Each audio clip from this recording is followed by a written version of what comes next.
Lord, we thank you that we're able to gather here this morning and to be with one another and are afforded the freedom to be able to do so. God, we live in a place where we can see your works every day.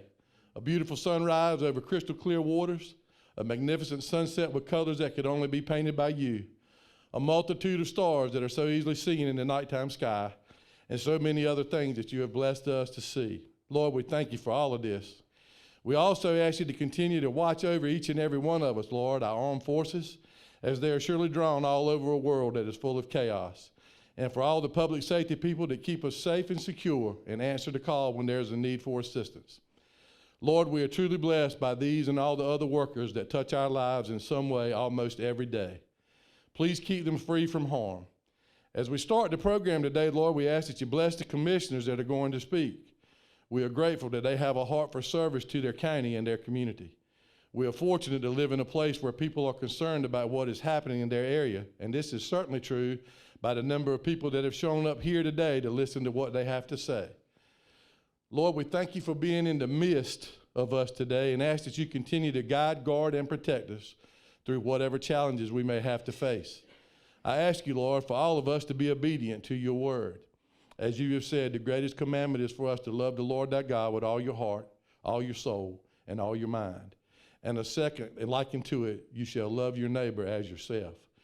When we leave here today, Lord, may your heart be compelled to reach out to someone that you may have been wanting to talk to or hear from.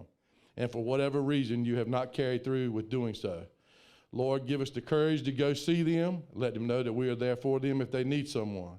And Lord, we all know sometimes even when you give us the opportunity to meet someone or speak to them, we tend to go the other way or don't acknowledge that they are there and continue what we're doing. Today, Lord, let us take that time to speak or just smile because you never know what that person may be going through. And as you said, we are the light of the world, unable to be hidden. Thank you again, Lord, and we ask this in the mighty name of Jesus. And everybody said, amen. Can we stand and do the Pledge of Allegiance to the flag, please? I pledge allegiance to the flag of the United States of America and to the republic for which it stands, one nation, under God, indivisible, with liberty and justice for all. Thank you very much. Mr. Haney, I know you're at my table, but you said you might want to say something, so I'll meet you halfway.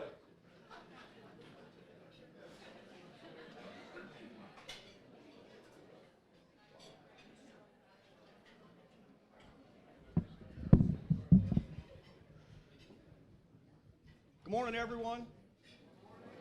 Great to see so many folks here. I think I know now why there are so many help wanted signs all over the Outer Banks. Everyone's here having breakfast. Good grief. I want to welcome everyone to this awesome event today. I'm sure you'll find it informative and exciting. It always is with the Board of Commissioners. I asked Chairman Woodward if he would give me a minute to say a few words and address you all. I think what he didn't realize or know was that I'll be talking about him today and his lifetime of service and dedication to Dare County and its citizens. Chairman Woodward's commitment to K-12 education, College of the Albemarle, our working watermen, our senior citizens, infrastructure issues, dredging, and so many more issues that come around through Dare County. They're a model throughout the state for others to follow. All the things that Dare County accomplishes is not done alone. Many folks here are aware of what politics are and what it means, and what Chairman Woodward brings to the table is the ability to bring people together. Doesn't matter if you're Republican, Democrat, unaffiliated, doesn't matter. His interests are purely for the best of Dare County and North Carolina. I'm honored today to call him Mr. Chairman, and I'm honored to call him my friend. And on behalf of the North Carolina General Assembly, I humbly offer this resolution.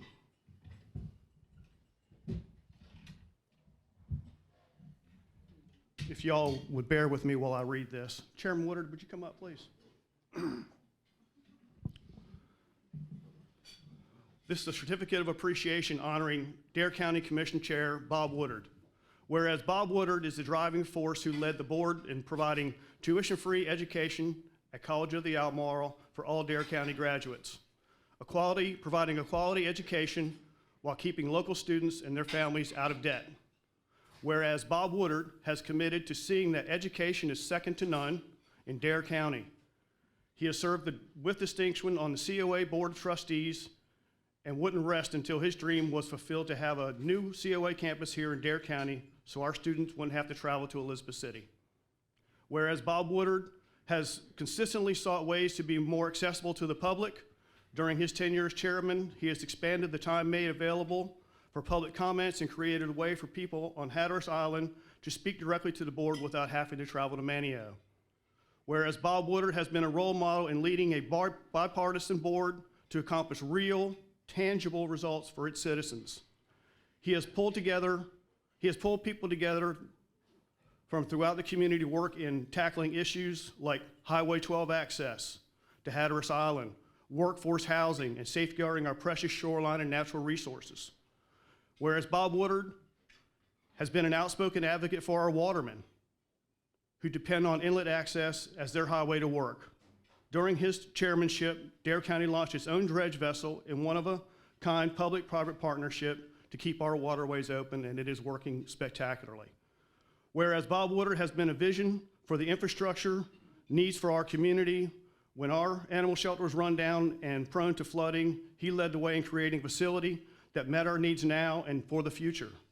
Therefore, be it resolved on this 23rd day of January, year of our Lord 2024, North Carolina Senate District 3 extends its sincerest appreciation and congratulations to Chairman Bob Woodard for his tireless efforts in bringing people of all backgrounds to get things done to enhance the quality of life of the people of Dare County. And it is signed by me and by the Senate Pro Tem Phil Berger.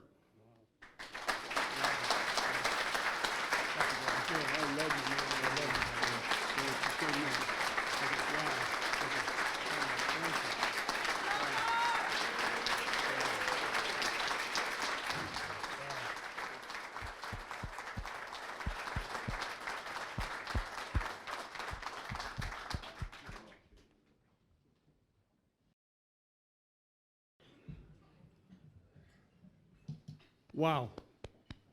Thank you, Senator Hoenig. That's an awful kind thought on your part and Senator Berger.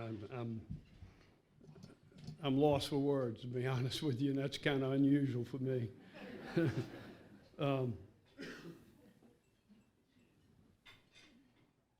Let me start off today, but as most of y'all are quite well aware of every time we've ever done one of these. Good morning, Dare County. Good morning. Thank y'all for being here. I appreciate every single one of you. We got a different theme this year. As you can see, we're wearing football jerseys and it's all about teamwork. So I've got my team sitting on the bench right here now, they're anxious to get on the field and bring to you what we've accomplished in 2023. Kip, write it all down, brother. We need it in the paper. And what we plan for 2024. Sitting up front on the bench, ready to go, is the coach, County Manager Bobby Alton. We got the backup quarterback, Wally Overman. He's Vice Chair Overman. We got, tight end, Pro Bowler, Rob Ross, Commissioner Rob Ross. We got the safety sitting behind him here now, Mr. Steve House, Commissioner House. The team wouldn't be right without a punter. That's our good man, Irvin Bateman. And we got a big linebacker from Hatteras Island, Danny Couch, is on the bench. And our newest member is B. Basnight, running back B. Basnight, Commissioner Basnight.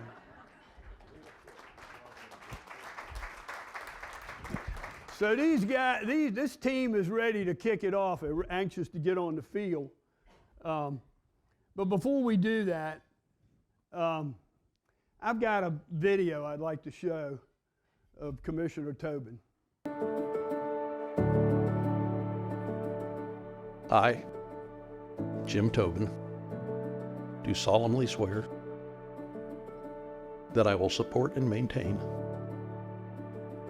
the Constitution and laws of the United States and the Constitution and laws of North Carolina, not inconsistent therewith,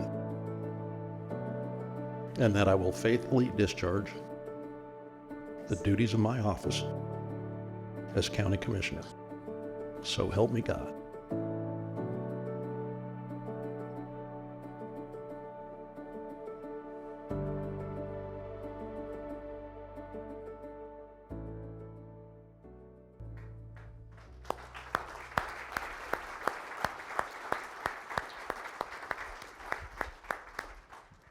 God bless him. Jim was a heck of a commissioner. And most importantly, he was a good friend. I think we've lost our video up here. I didn't walk in front of it, so I was told not to walk in front of it.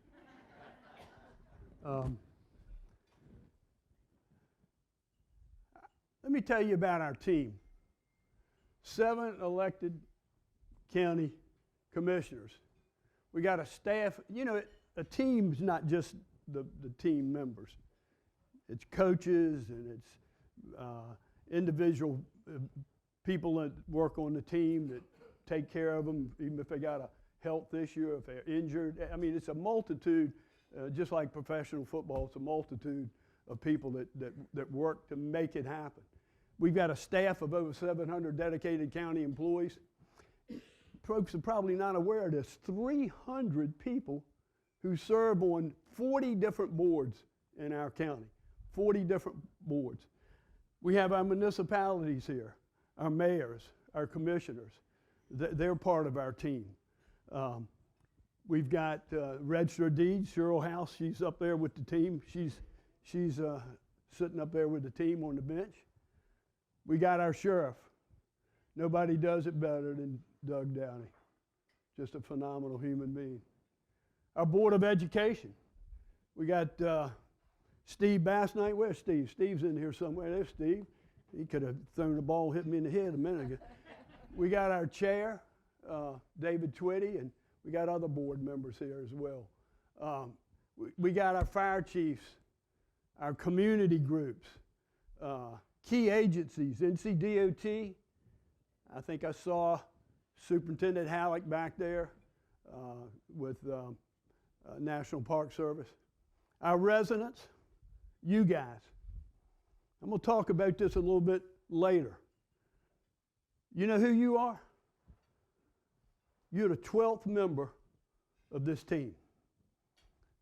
When we get out on the field and we're working hard for you. You're right there in that bleacher cheering for us, making it happen.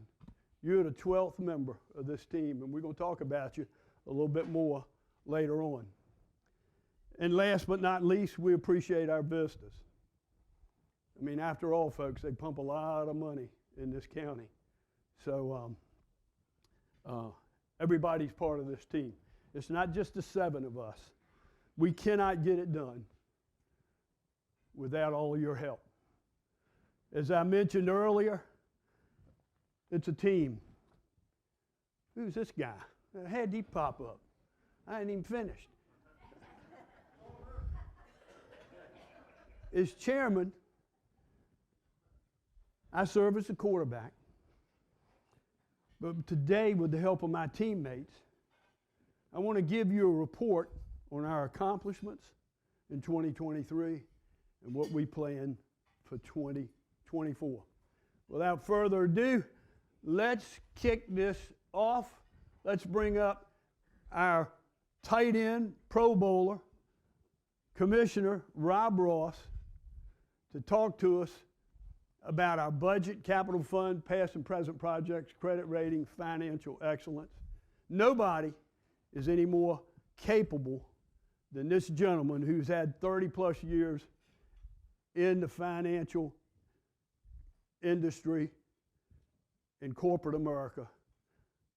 The guy knows finances backwards and forwards.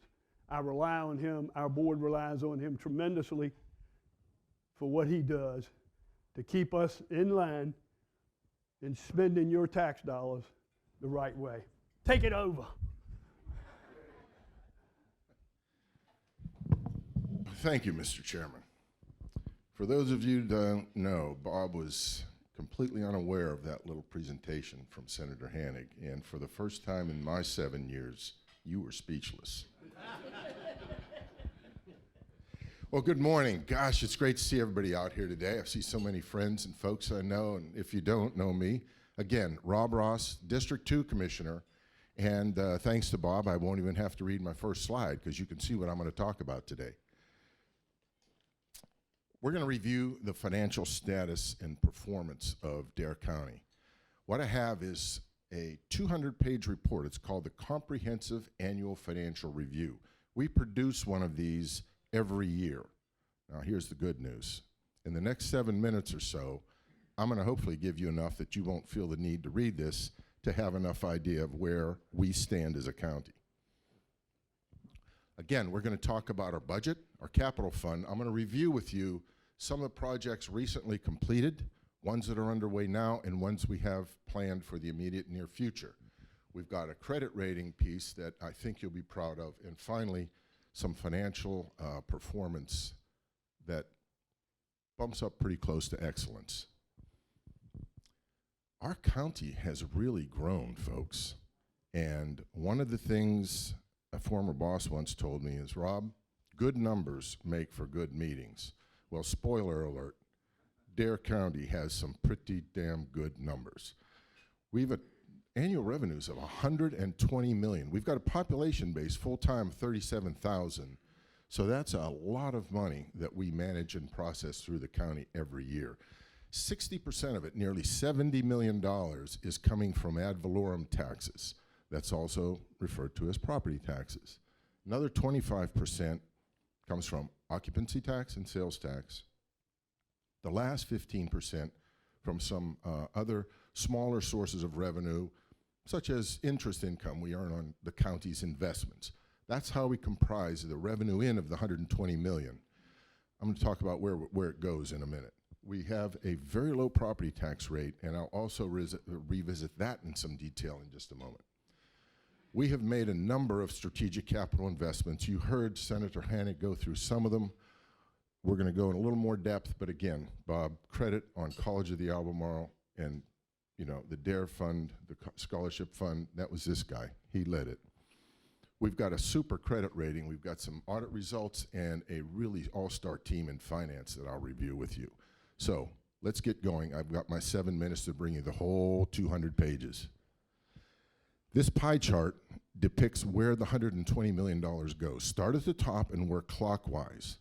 The largest, 31% of our budget, is going into public safety, security, law enforcement, EMTs, first responders, and frankly, folks, if you don't have a community that is safe and secure for its citizens, you don't have one.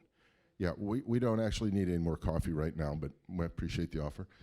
And I wanted to call out Sheriff Dowdy, the best of the best. I can promise you, sir, no one on this board is going to be defunding the Sheriff's Department anytime soon. So thank you, sir.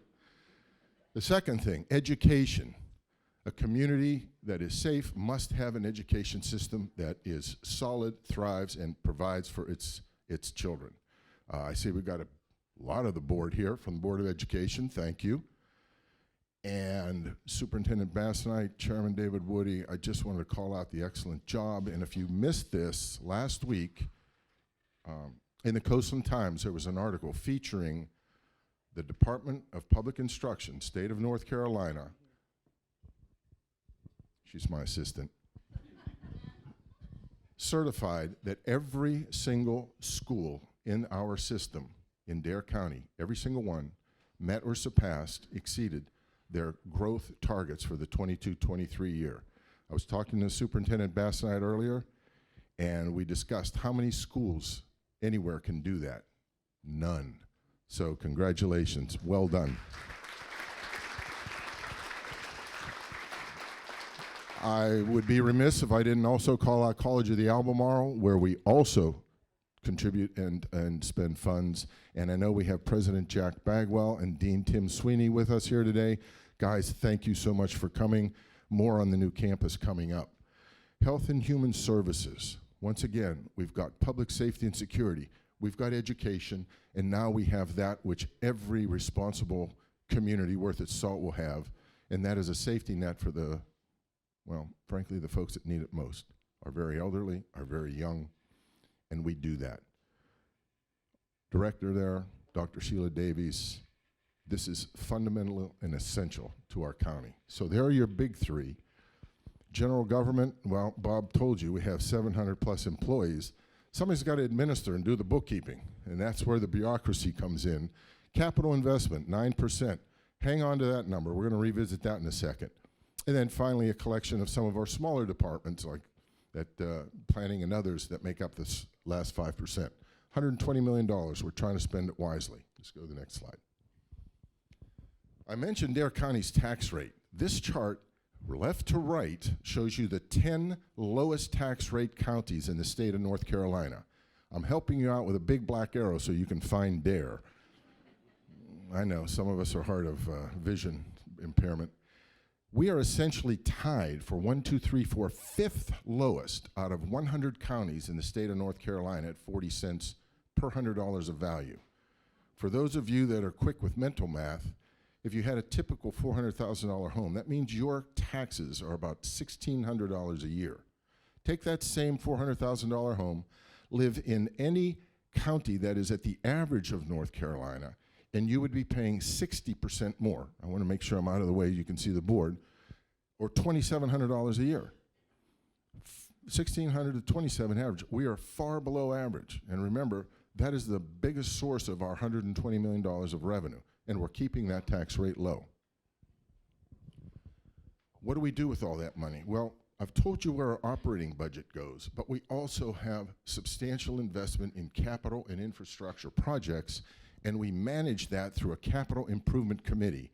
I have the privilege of serving on this committee, and we essentially go through, analyze, and then prioritize those strategic investments that we feel are the most helpful, most beneficial to the infrastructure of the county. We will then bring those forward to the full board for their vote of approval, and these projects are funded from two primary sources. One, a 1% land transfer tax, and again, if I take you back to that pie chart, I talked about the 9% that we fund from the general into the capital fund. The combined total, 8 and 10 million respectively, provide us annual revenue recurring into the capital fund of about $18 million. So what do we do with that? Let's see what we do with it. That would be, there we go. First thing, these are projects we've completed recently.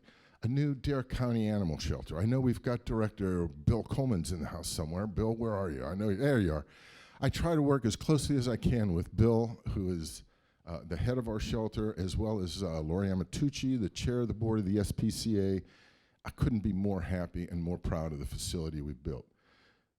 COA Dare Campus, again, Dr. Bagwell, Dean Sweeney, Bob's leadership, we put a signature piece of architecture in the center of Manio, and I think it's just something we are all proud of in expanding and building on the COA campus Dare.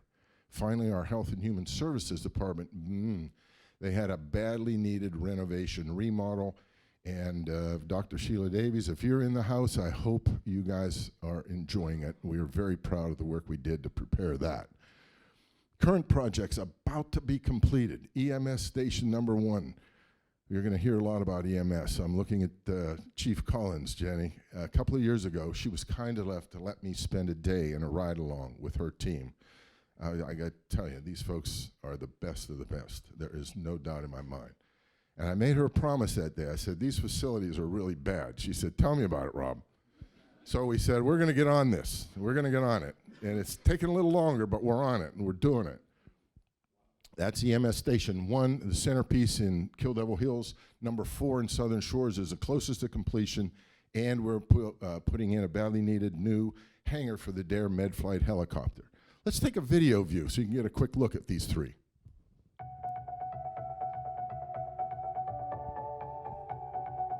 This is the centerpiece in Kill Devil Hills.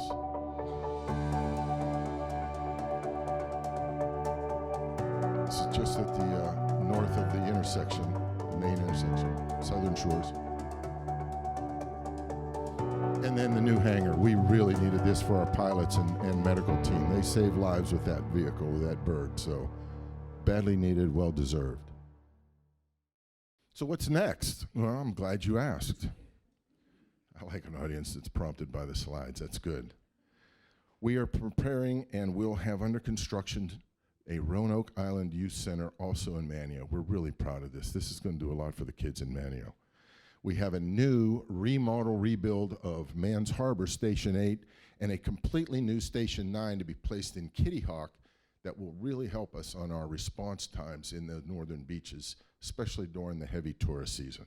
So once again, Jenny, we are focused on EMS and providing those services, and they strategically align with the #1 area that we spend in our budget: public safety, security, and protection of our citizens.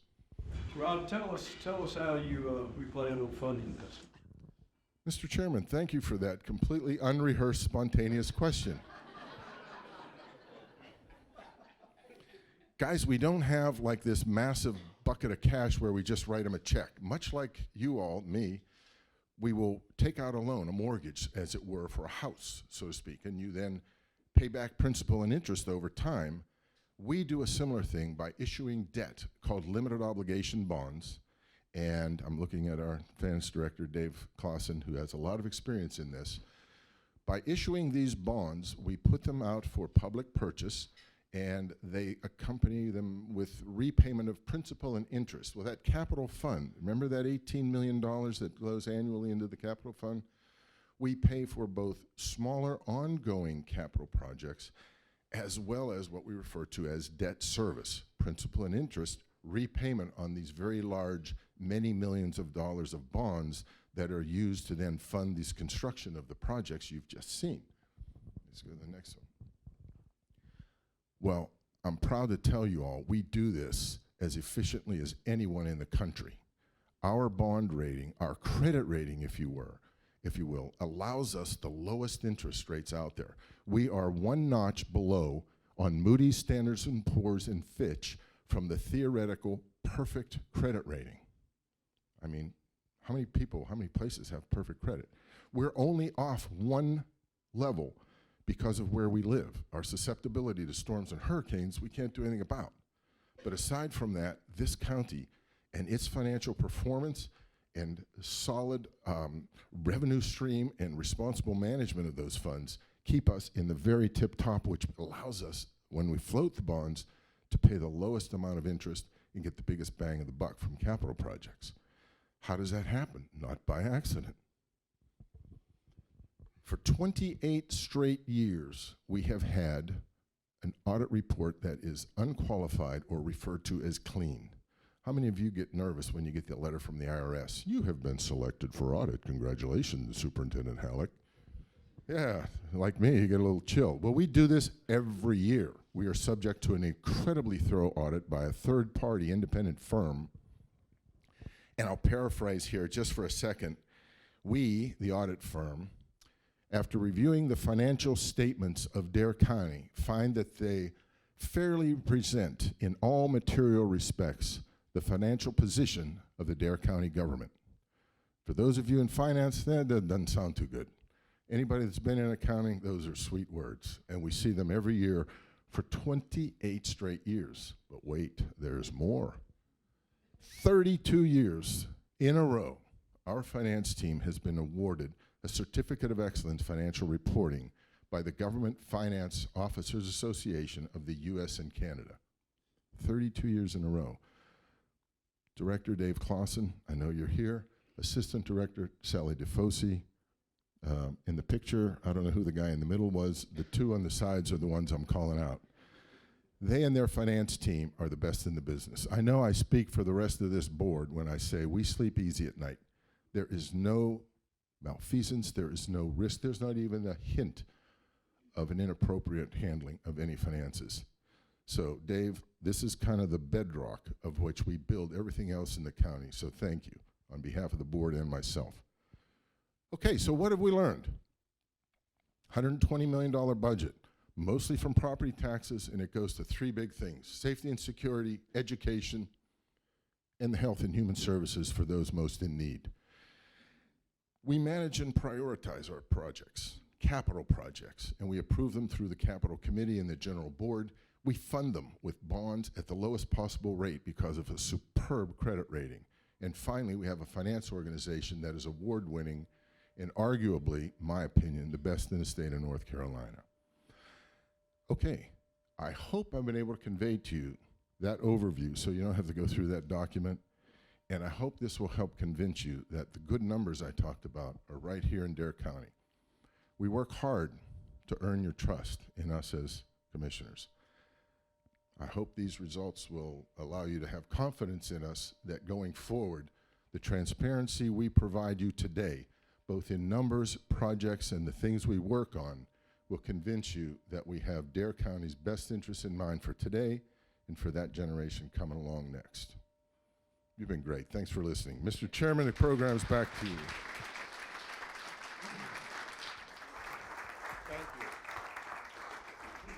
Well, with that information, we just scored the first touchdown of the day. Great job. Great job, Rob. I want to bring up our safety. As I mentioned earlier, our safety, Mr. Commissioner Steve House. I'm passing the ball to you, my friend. And Steve's going to talk to us a little bit about our waterways and certainly all of our hard work that we've been working on for our fishermen in Dare County. Thank you, Mr. Chairman. I'll let everybody know, when I played football way back in the day, the only time I got to see playing time was with the first and second string were both out with injuries. The cheerleaders were already on the field playing the game, and the coach was on the sideline flipping a coin between me and the water boy. And I can tell you, with the Oregon Inlet Task Force this year, we've seen some trying times. We've seen the extreme low of losing our chair, one of my best friends, Commissioner Jim Tobin. His insight, compassion, and leadership will be felt for decades to come, and not only here in Dare County, but all of coastal North Carolina waterways. Throughout Commissioner Tobin's illness, Vice Chair Harry Schiffman held the task force and its mission going forward. I believe every citizen in Dare County owes Harry Schiffman a great debt of gratitude and a well-deserved thank you for taking on that task while also his best friend was suffering. Over the past 7 years, I've had the honor and privilege of serving on the task force and working very closely with these two fine gentlemen. In November of 23, Dare County Board of Commissioners unanimously appointed me to serve as chair of the Oregon Inlet Task Force.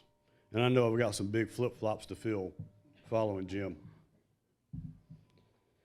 We've had the extreme high, having completed the very first year of service of Miss Katie, the very first ever of its kind public-private partnership dredging operation. The partnership between Dare County and EJE Dredging, and with the Oregon Inlet Task Force being the operation management agency on the county side of the agreement. This partnership was made possible by a state-funded forgivable loan of $15 million. With this agreement, the repayment of those funds would be in the savings of a discounted load rate from the Miss Katie. Since her arrival in August of 22, Miss Katie at Oregon Inlet has dredged 841,584 cubic yards, the equivalent, that's a big number, but the equivalent of 84,000 dump trucks. At Hatteras Inlet Connector Channel, 55,586 cubic yards, the equivalent of 5,580 dump trucks, and has accrued a savings to Dare County as a forgivable loan part of that agreement, $1.8 million for just 1 year. For the first time in almost 8 years, we now have loaded trawlers navigate through Oregon Inlet to be offloading our Dare County fish houses, as you can see pictured here at the very bottom. That to me is a very important picture because of that trawler, and not because Michael Jordan's boat's right behind it.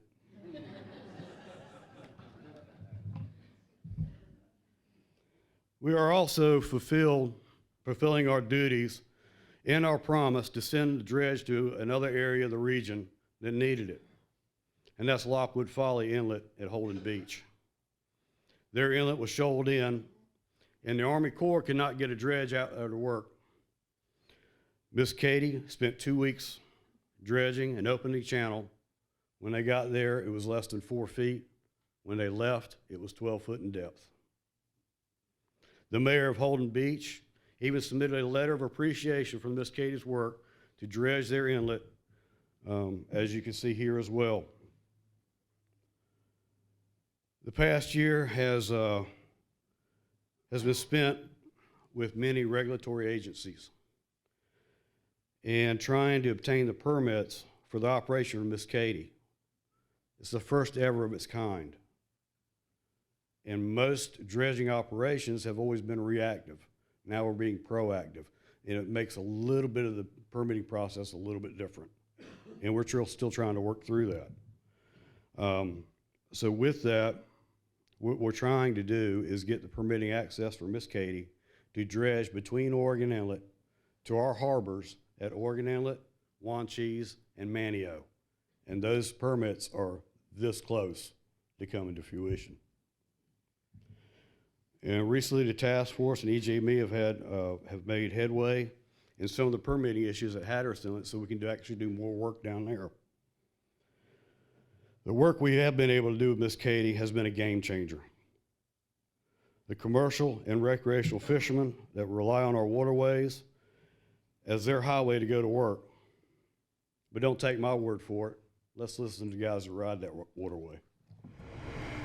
Before the Miss Katie got here, it would be 4.5, 5 foot a lot going across the bar. Not very safe. And since the Miss Katie has been here, which I think's only been a year now, it's 15 feet almost the whole way. And we've made so many more days this year, maybe 10 or 15 more days than we would have made before the Miss Katie got here. We use Oregon Inlet quite frequently during stripping season. It's definitely improved in the past year, majorly. I mean, we weren't able to use it any time before about 2 years ago. We had to go all the way to Moorhead. Had that dredge not been here, we would not be going out that inlet because that sand moves and it changes every day. It don't stop. It's really important to have that inlet good for everyone because economically it's not just a charter boat fishery, it's commercial guys, it's boat builders, sailboats. Hatteras Inlet with the Miss Katie, now we are able to get dredging done on a regular basis, and it becomes a maintenance issue rather than a repair issue. It's out there 24/7. Every time I go through there, they're out there working.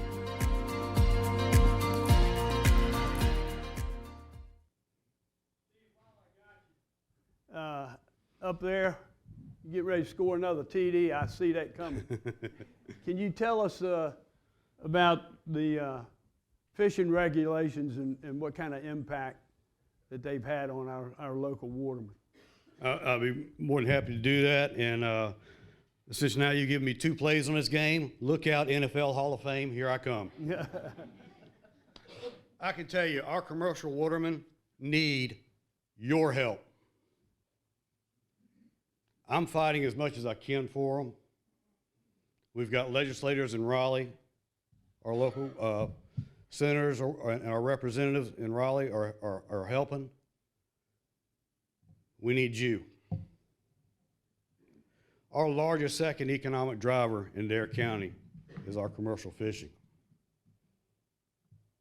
And when I read you some numbers, I want you to really listen to it and let you understand what's going on in our commercial fishing. Our commercial fisheries landed 35.1 million pounds of seafood in North Carolina, and these are 22 numbers. 23 numbers won't be out till July. That's a long time to wait. This was a 17.3% decrease from 2021 landings. 42.4 million pounds and a 26.6% decrease from the 5-year average. The estimated value of these landings, $68.8 million, a decrease of 23.4% from the 21 estimated value of $89.8 million, and a decrease of 19.7% from the 5-year average of 85.7 million. Our fishing industry is faced with many oppositions from the regulatory agencies and conservation groups. One win. On August 7th, 2023, a unanimous decision by the Fourth Circuit Court of Appeals affirming a lower court ruling dismissing complaints against shrimp trawling under the Clean Water Act. The plaintiffs, North Carolina Fisheries Reform Group, contended that shrimp trawling in the Pamlico Sound are violating the Clean Water Act by engaging in two types of unpermitted activity: throwing bycatch overboard and disturbing sediment with a trawl net. The appeals court judge Julius Richardson concluded that while the Clean Water Act does forbid unpermitted pollutants to be discharged, returning fish that are non-targeted and inadvertently caught in trawl nets, known as bycatch, and also disturbing the bottom of the sound, which is already there, did not qualify as a pollutant. Here's a conservation group going after a lawsuit. And that's just one area. In September 2023, NOAA introduced Amendment 15 for our pelagic longline watermen. With the help of the Dare County Working Watermen's Commission, which I also chair, the Board of Commissioners passed a resolution stating our opposition to the overregulation of the industry by NOAA through proposed Amendment 15. We also did a press release and explaining the impacts of this regulation and encouraged people to submit public comment to NOAA. On NOAA's public comment board, we actually put a copy of our resolution.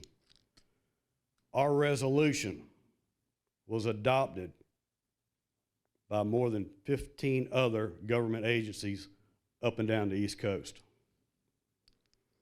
That's how proactive we're trying to be in protecting our watermen.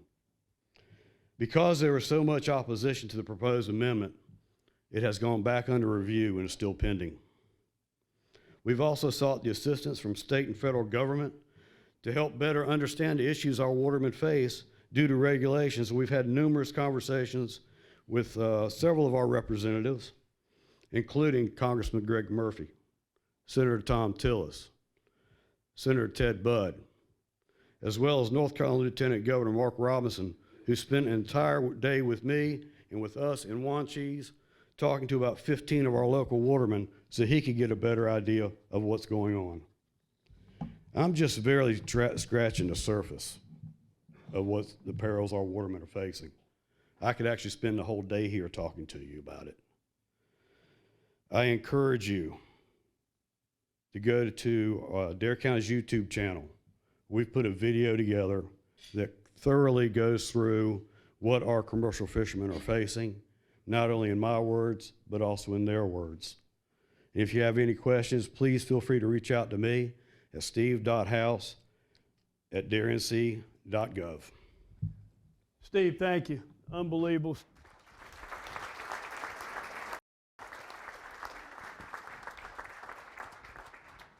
With that presentation, our safety just did a pick 6, and we're now 14 points on the board. First quarter, we got 14 points on the board already. Commissioner Ross, our tight end, he forgot to mention this young man right here, Dustin Peel. Sorry, Dustin. Dustin Peel. This guy runs all of our projects, works with our contractors. Folks, we're fortunate to have this young man working for Dare County. He is phenomenal. It's all about making it happen, getting it done on time. Thank you, Dustin. Appreciate it.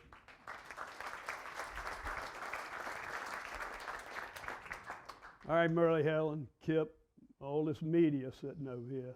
Y'all better write it up really good, because when this is all said and done, we're taping it and we're gonna run it on our website. Y'all better, we're gonna look for what kind of comments you're gonna put on here. Let's bring up the backup quarterback, our Vice Chairman, Wally Overman. Vice Chairman Overman is involved in many activities in our community.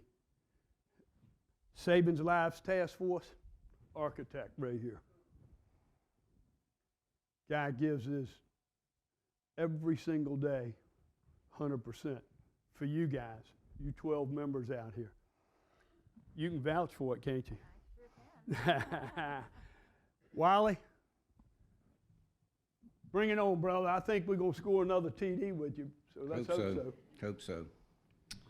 It was an honor to be part of the organizing committee that brought the Wall That Heals to Dare County. To be able to see the impact that it had on so many of our local veterans who visited the site, as well as many others within the community who may have lost a friend or loved one in Vietnam.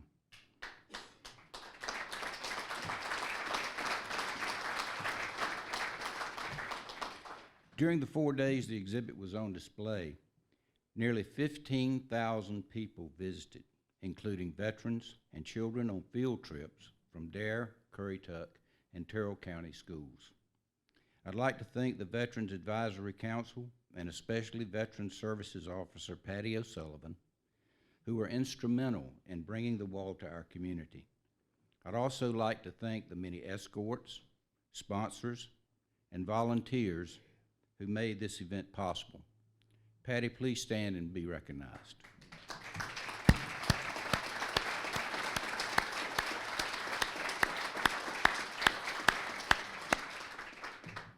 Patty does an absolutely excellent job for our veterans. I'd like to once again say just how extraordinary it was for our community to come together to support an endeavor like this. Let's watch this short video that provides a recap of the Wall That Heals time in Dare County. The Wall That Heals is a program of the Vietnam Veterans Memorial Fund. We now have a 3/4 scale replica of the Vietnam Veterans Memorial that travels to over 30 locations each year. Dare County is home to several thousand veterans, some of them Vietnam veterans, and some may not be well enough to travel to Washington, D.C. to see the actual wall.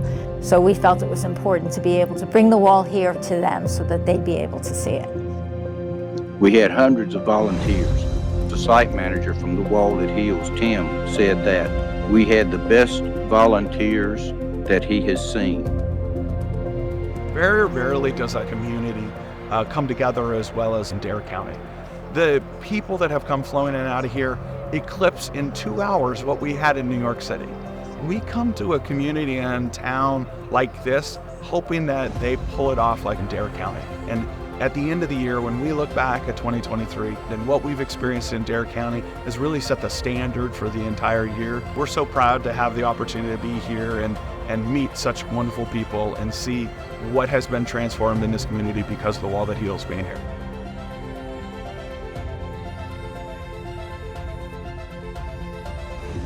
Thank you to all who came to see it.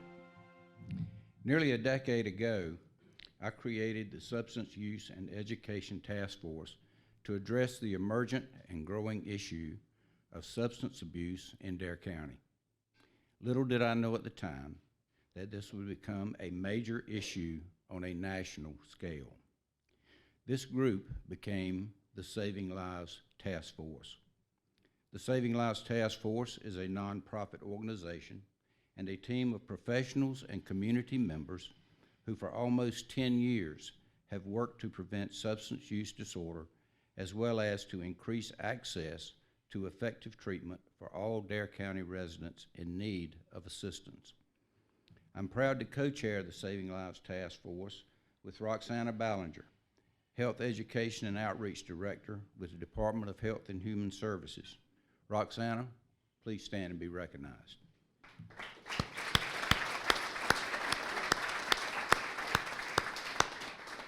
Roxana gets the credit for changing a sort of cumbersome name that we had originally to the Saving Lives Task Force, and thank you for that, Roxana.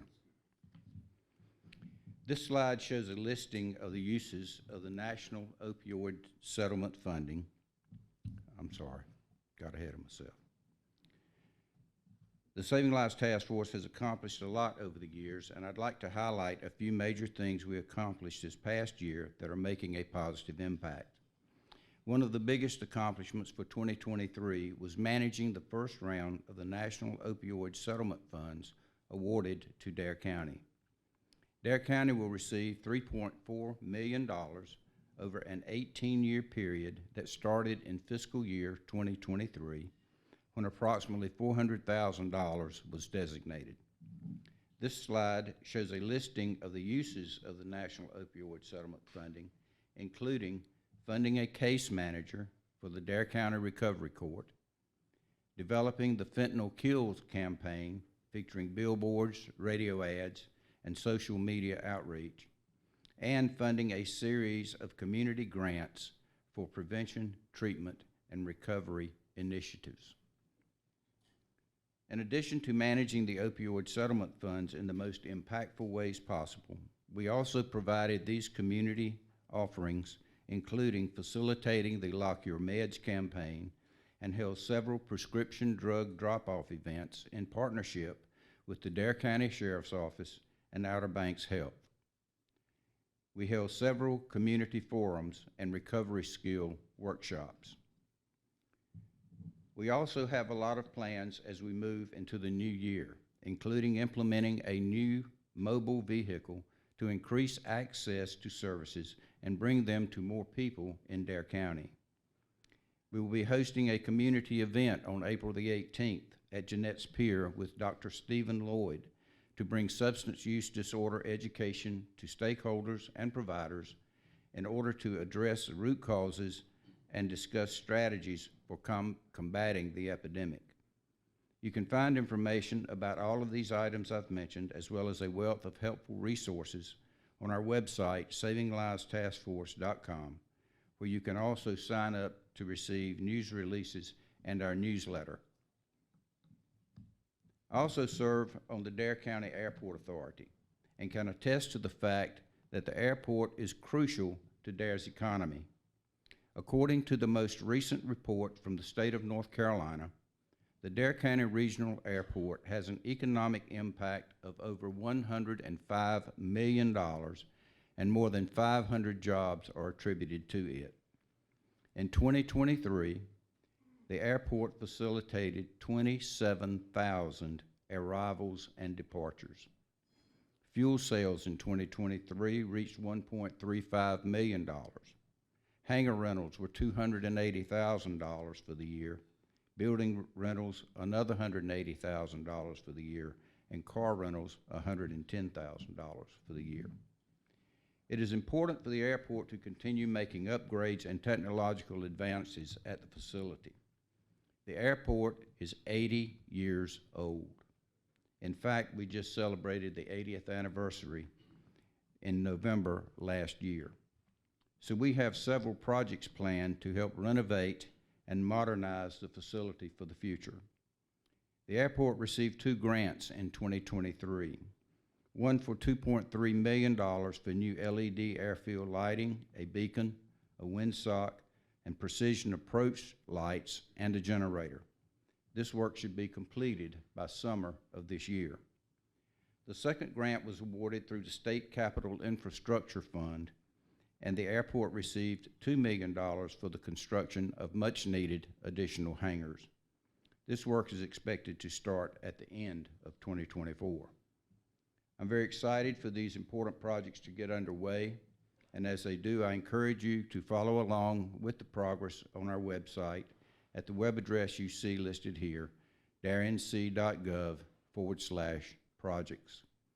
I also encourage everyone to take time to visit Dare County Regional Airport if you haven't already, and check out the on-site Aviation Museum that showcases the rich history of aviation in Dare County, where it all got started. Thank you.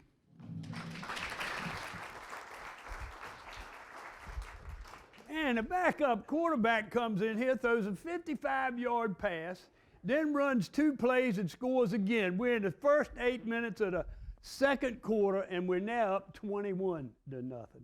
Unbelievable. Superintendent Halleck, does the government know you out of uniform today? I look okay? You look fantastic. Folks, this is our historian. Guy knows more about Dare County than I ever thought about knowing. Danny, come on up here and share some of that history with us and tell us what's going Bring on, it. brother. All right, good morning, everyone. Was told by the governor's office that's the most recognizable seal in the state of North Carolina, and traveling the state a lot, running up and down the interstates, Asheville, Charlotte. Get a lot of toots and a lot of friendly ways from folks on the highways. We're going to talk about there in the upper right, the Wright Brothers National Memorial. Just as Vice Chair Overman said, this is where it all began. Okay, National Aviation Day. I'm very proud of this, and you should be too. I know a lot of people in the room have been over there. August 19th every year, we recognize the fact that it is Orville Wright's birthday. Now, he happened to share that same birthday with his daughter, or excuse me, with his little sister. And she was integral in their success, the Wright brothers. I mean, she kind of ran the checkbook. If you'll just hold that slide, can we back up, Caitlin? All right, I want to just point out real quickly here, if you look on the right there, there's a picture of Orville Wright. And, you know, guys, honestly, if he lived here today, he would have a house here. He was be particularly relevant. He was probably the prototype guy, in my opinion, that loved the Outer Banks for exactly what it was and what it is today. We've got 3 national parks here, Wright Brothers, Fort Raleigh, and of course Cape Hatteras National Seashore. But I want to point out something. That picture's 100 years old, and you can see the shack over there. But look at that guy's hands down there on the bottom right. That guy crushed a grapefruit. I mean, he did everything himself. This guy, he was just, you know, unstoppable. He loved it here. The people that he interacted with, Johnny Moore, Will Doe, Adam Etheridge, Captain Daniels, he really appreciated being in their company. Let's roll on the next one, please. Okay, Catherine Wright. Again, she was integral. All you CFOs in here, women, I see you, we see you, we appreciate you. While Orville and Wilbur were out here getting it done, she was running the checkbook. She was a math prodigy. She was the graduate of Oberlin College, which was there in the Dayton area, which was a big deal back then. She too would be relevant today. Her BS level was almost non-existent. She didn't put up with any crap, which I admire on that, certainly. One thing I really think is cool is this famous telegram, Success 4 Flights. Guys, that was actually sent from Orville and Wilbur to her. Yes, they lived in the house of their father, Bishop Milton Wright, but they promised Catherine that they would be home and sitting in a chair 3 o'clock Christmas Eve for Christmas dinner, and she saw it through. Also give a quick shout out here, just like Catherine Wright was particularly relevant in that monumental achievement, so are the women that we have in Dare County government. If you pay attention to what we've got going on, a lot of critical positions are held by people who are detail-oriented people, and that are the women here that serve in county government. Let's roll. Okay, 2028, folks, 125th anniversary of the Wright brothers is coming up, of that famous flight. Want to just talk a little bit about the Wright route, but before we jump in there, y'all recognize the stone over here at Wright Brothers. You'll see Orville Wright just to the left of the stone, but standing next to that is Senator Hiram Bingham from, this is 1927, folks. He was a good ally of the state of North Carolina. Connecticut, Ohio, and North Carolina. He recognized that triangle there could really get some things done for aviation. This guy saw into the future here. Senator Bingham, also, he was the model for Indiana Jones. I mean, he traipsed all through South America and put Machu Picchu up on the international scope. And he didn't have the bullwhip or anything. Good looking guy, he's got great hair.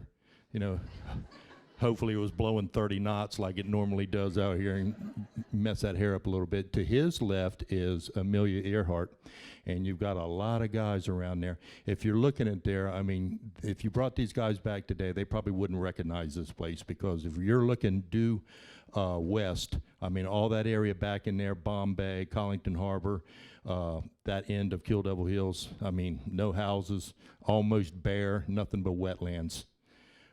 So here's what's going to happen with the Wright route. It's going to begin, it's a week-long celebration leading up to December 17th, 2028. Going to start in Indiana because that's the birthplace of Wilbur Wright. It's going to go to Dayton. If you've ever been to Dayton, folks, they embrace the Wright brothers. Do we embrace the Wright brothers here? Yes, we do. And I want to give a shout out. I'm looking around the room here for Mayor Windley, Mayor Garris, and Mayor Cahoon. But just as importantly, and probably more importantly, are the town commissions that serve over here on this municipality. Folks, the Wright brothers, thank you for what you've done for making them relevant here. But we've got I'm going to lay down a challenge. This board, this county, we're going to lay down a challenge to Nag's Head, Kitty Hawk, and Kill Devil to help make this happen, because Dayton is going to give it a run, and we're going to give it a run. The last 2 days are going to be right here, and we've already gotten work on it. Now, the First Flight Society is the oldest nonprofit. I'm the commissioner liaison on that board in the state of North Carolina. In 2027, that we will be celebrating our 100th anniversary there. So I'm asking you, as people who live in the county and who embrace this legacy of the land of beginnings, please jump on that. If you don't have a chance to volunteer, Commissioner Overman helped, all of the board helped make the wall that heals a raging success. Let's make 2028, the 125th anniversary, a raging success as well. Yes, sir. We take for granted sometimes our clean, healthy water. How about telling all of our team members out here and our 12th member of the team and residents what kind of updates we got going yes, with our water system? Thank you, Chairman. Speaking of giving shout outs, I want to give a shout out to the director of our water. This is an enterprise fund. In other words, it carries its weight, carries itself. We don't have to subsidize it like a lot of things we do. William Nash, I don't know if William's here today, but he's took over the helm of the water department, doing a great job. We've got some very capable people in our water department. Laurie Kellogg is faithful in sending us weekly updates of all three. These are several pages of what is going on at the four water plants that we have: Skyco, Hatters over here on the beach. Okay, now what you're looking at, you're up there at Kite Point with the kiters and stuff down there, Hatteras Island. This is between Avon and Buxton. For about a 4-year stretch there, and God, it always happened in like July and August, you know. I paid several $1,000s for this house, and I can't even flush the commode. And it was just, you know, it would go on and on and on. And so we sucked it up. We said, all right, the water, the capital improvements, water improvements, we're going to be doing those in 2024. But we recognized what was going on here. We had, thanks to the land transfer tax, I mean, folks, we had it going on in there. Commissioner Ross will tell you, we were bringing in 7 figures for almost 18 months there. And these are the kind of things that pay for EMS. These are the kind of things that allow us to move up infrastructure. Kind of tampered a little bit. The real estate market is still stable, but man, what a ride that was. Being somebody who sells real estate and in the property management game, all you had to do was just sit there and drink coffee and wait for the phone to ring. And it was that easy. and it's still good. So this, if you look on the bottom slide, folks, there's a lot of water that runs through there. Shout out to Shane Baum, Wan Chi's guy, NC State guy, came down to Hatteras to help us out. That's Derek Hatchell and his guys, third party that helped us put that line in the ground there. But here's what I'm most important of. We have our volunteer fire departments that we have down on the south end. These guys get a little nervous. We used to have a fire down in Hatteras Island every 2 to 3 years.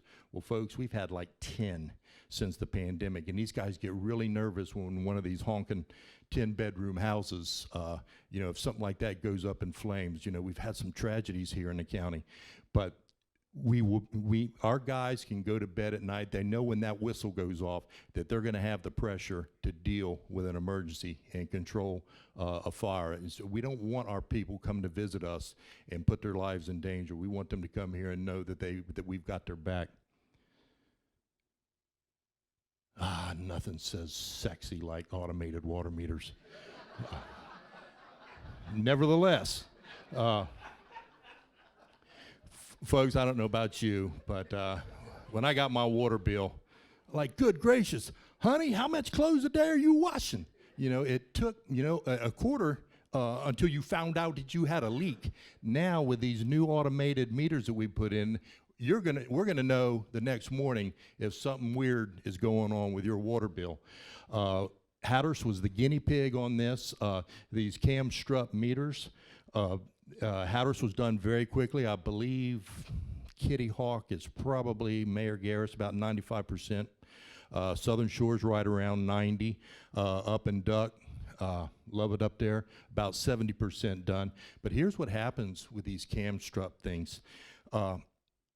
It allows the enterprise fund, which the water department is part of, to run more efficiently. Why? Because you don't have somebody walking around in your yard flipping up the lids, swarping away the black widow spiders and the occasional cottonmouth trying to read your water meter. These guys are doing it from over here in Kill Devil Hills or down in Hatteras or up at the Duck Station. And just really, really happy to see this. The mainland's been done as well. Roanoke Island's been done as well. Technology is not cheap, but it's necessary. But we're going to reap the benefits of this going forward. Okay, beach nourishment. Here in the nosebleed section, 10 more bucks they could have got up front, but tell us about Avon and Buxton Beach Nourishment. Tell us our successes down there. Absolutely. Buxton got in. Buxton was actually a maintenance project last year. Avon, when they first started coming to the board here and said, look, we've got to have beach nourishment here, folks. You guys got to help us out. Well, the money was not there. It was going to, what are we going to tell the folks in Avon?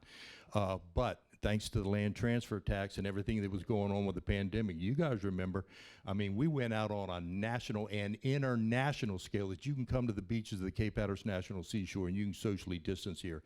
So we started getting overrun, and that allowed Avon to get to do a project there. 2.5 miles there, Avon. I got to tell you this. I drove a laundry truck for one of the property management companies down there because my two sons, they're good money. These kids are going up there and picking dirty laundry up every Saturday and Sunday morning. But I had a guy come out there and his hands on his hip, big military guy, and said, you know what? I saw where y'all advertised that it was steps to the beach. I counted them. It was 256 steps. I wanted to fish off of my deck, and you're going to give me half off of my house for this week. I said, dude, I'm the laundry stiff here. You want to call the office, go ahead. But to me, what a testimony that was. Guys, this is not about protecting people's houses. Hatteras brings in about $300 million. It is a full third of Dare County's $1.2 billion gross revenue. Out of 100 counties in this state, we're right up there, number 3, number 4 in gross revenue production. So beach nourishment is critical. Guys, we don't have a lot of tools in that toolbox to work with, but we do have beach nourishment. Is it perfect? No, it's not. Is it good? It's pretty good. It's what we have, and we do it really well here. We're nationally recognized with the programs that we do. Okay, Rodanthe. All right, guys, there's a couple of things at play here. This board, y'all, all of us, we're sympathetic to what's going on down there. But let me just give you an idea of what's going on there at Rodanthe. If you go from Oregon Inlet down through Merlot, up there close to where the Rodanthe Way, there's more sand moved in and out of that 15-mile stretch than every dump truck in the United States could carry 3 times over. That is a ton of energy. Right there at Merlot Beach, that area in there where the new bridge dumps out, right there, you're 305 miles east of Jacksonville, Florida. If you take a Rand McNally travel atlas and lay a ruler one in at Miami and the other end up at Manhattan, we're the only thing that sticks beyond that. It is a ton of energy go by there. It's not an apples to apples comparison. It is not Nag's Head. It is not Buxton. It's certainly not Duck and Southern Shores, because there is a lot of energy going by there. That's the first thing. Second thing is you know, it's a beautiful area there, but Rodanthe Way, that area only averages about a quarter to a half mile wide. What does that mean? That means that there's not a lot of money that can go in from a tax district to help pay that, because that's a FEMA requirement. If you're going to get federal money, then you're going to have some input coming out, financial input coming out, and a commitment from the community. And it just does not have it right now at this point. We are not giving up. We had a public meeting down there. It went really long. It was well done. A lot of people held their tempers, thank goodness. And but here's another couple of things real quickly. All right, we've got there's an international film crew down here right now that are doing a climate change thing. These guys are from Europe, and they're taking a good, hard look at that area. Here's who else is watching us. If you go up into Cape Cod area up there, I mean, there's 400 to 500 homes that are in imminent danger of collapsing up there. They are looking at Rodanthe. You go out to the West Coast, you've got all those houses in Malibu, LA, going up on the shore there. A lot of those houses getting ready to fall in up there. A lot of eyes are on Rodanthe right now, but we've had some successes. I'm sitting here with Superintendent Halleck. We've had a federal, state, and local commitment. We're moving houses off of the beach up there. We're doing what we can to help them hang on to their septic system, to help them hang on to that critical certificate of occupancy. And we are having some success. So it can get very dire. It's like sitting and chewing your fingernails off and everything, but it is going to happen. We're going to be able to get some measure of success in that area. And that's enough for right now.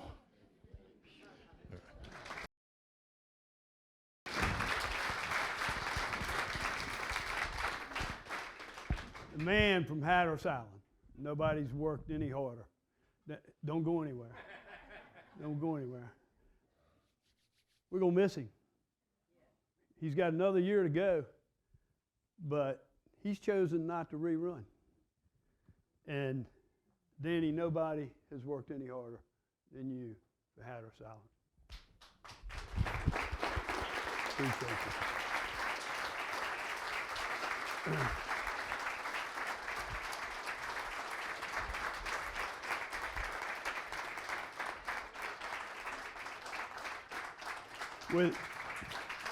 With that said, another touchdown scored. We're now 28. We're up 28 points. 28 points. I'm going to bring up my man, Urban Bateman.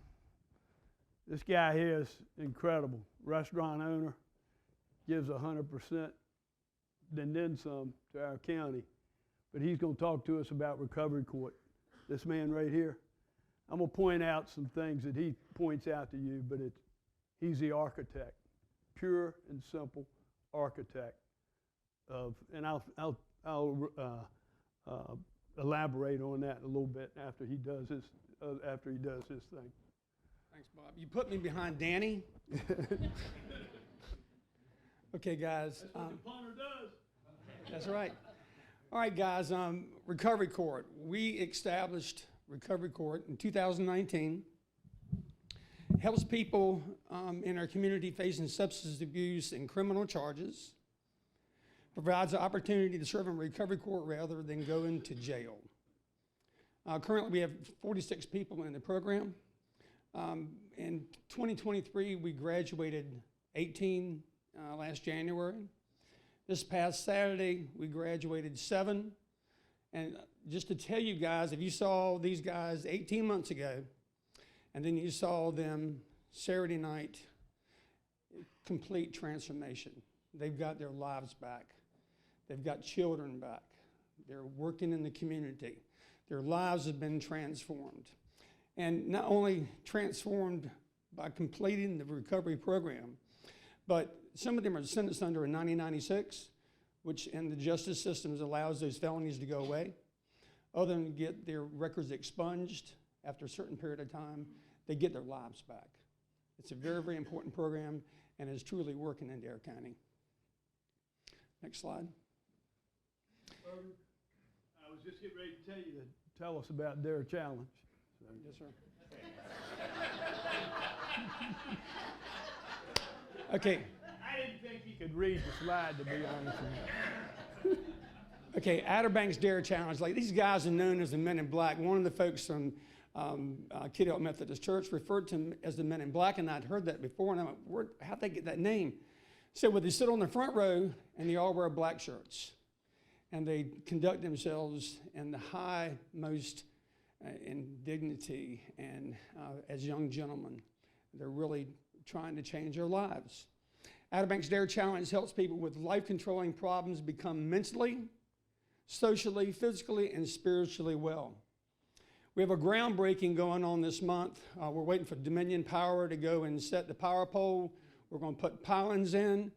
What this groundbreaking and project includes is an 8,400 square foot multiplex building. Upstairs, we're going to have a commercial kitchen. We're going to have classrooms, computer rooms. Downstairs, a 8,400 square foot for storage for the Dare Challenge thrift store. We also have a 80,000 kW generator that will enable us during crisis to allow folks to come in. We can serve up to 300 meals a day out of our kitchen, and we can help people in crisis and so forth during hurricanes. We also have 2 dormitories. They're going to have 15 students per dormitory. We also have a staff housing that we're also building on the same piece of property. My role is primarily a worker bee. I'm not a paid employee. I'm a fundraiser. I share with them my inspiration, strength, and hope for their recovery, and so they can live a productive life. This is a community-wide program, and what I'm saying by that, as I walk through the room and I see people, there's people here that have given the Dare Challenge. Small amounts, large amounts. Taylor Suggs in the back, Town Bank, give us a big chunk of change towards our building fund. The Community Foundation's helped out. Dominion Power's helped out. Everybody is a giver to Dare Challenge, and we're the benefit of this.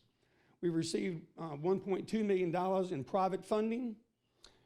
Dare County contributed $200,000. When you go and ask for money from folks, you've got to have seed money. This enables us to have credibility and to ask these people, we got Dare County involved in it, help us out, and they're doing it. State funding, I got $900,000 the first time I went to the state. Second time, I asked for $5 million, they give me $6 million. Bobby Haney, the Senate, the House, Phil Berger, Tim Moore, and a guy named Frank Floyd worked behind the scenes to help me secure that funding. These guys are the rock stars, buddy. Let me tell you something. And Dare Challenge is the ones who are going to benefit.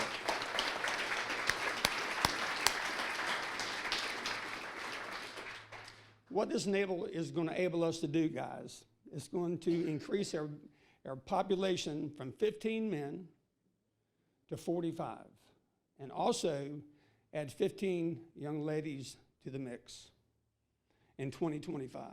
And as a result, the ultimate goal of Commissioner Overman and myself and the Dare County Board is that anybody in Dare County that suffers from alcohol abuse, substance abuse of any kind, can get help in Dare County.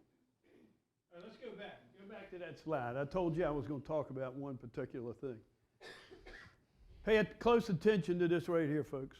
State funding, $6.9 million, all on his own. He got it, and he said he went to Senator Hoenig, Sanderson, Berger, and all that. He did it on his own, went to them. But folks, that is the kind of relationship that this board has with its legislators. If we didn't have that kind of relationship, it wouldn't get done, would it, Senator Hoenig? Absolutely not. Irvin, architect of that, went to Raleigh multiple times to get that funding. Unbelievable. Thank you.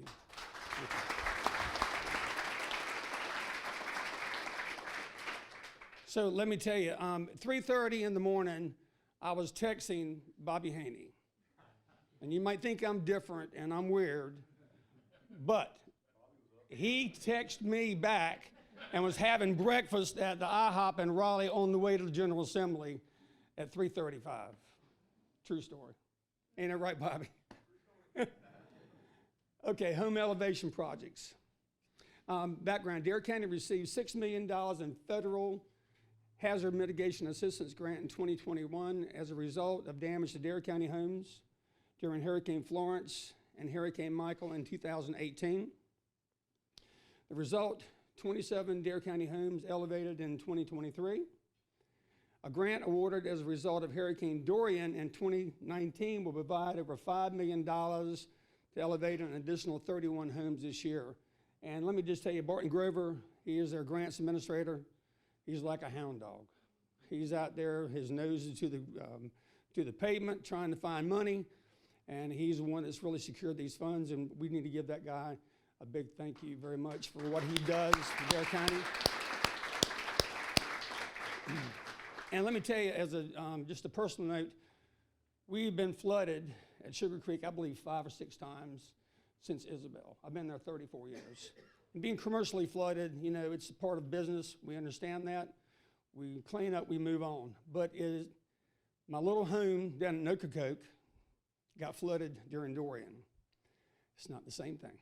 When you lose everything you have, and when I say you lose everything you have, when the whole island was flooded, every septic system was compromised. And so you lose everything. All your clothes, family heirlooms, golf carts, everything you have is gone. Basketballs, surfboards.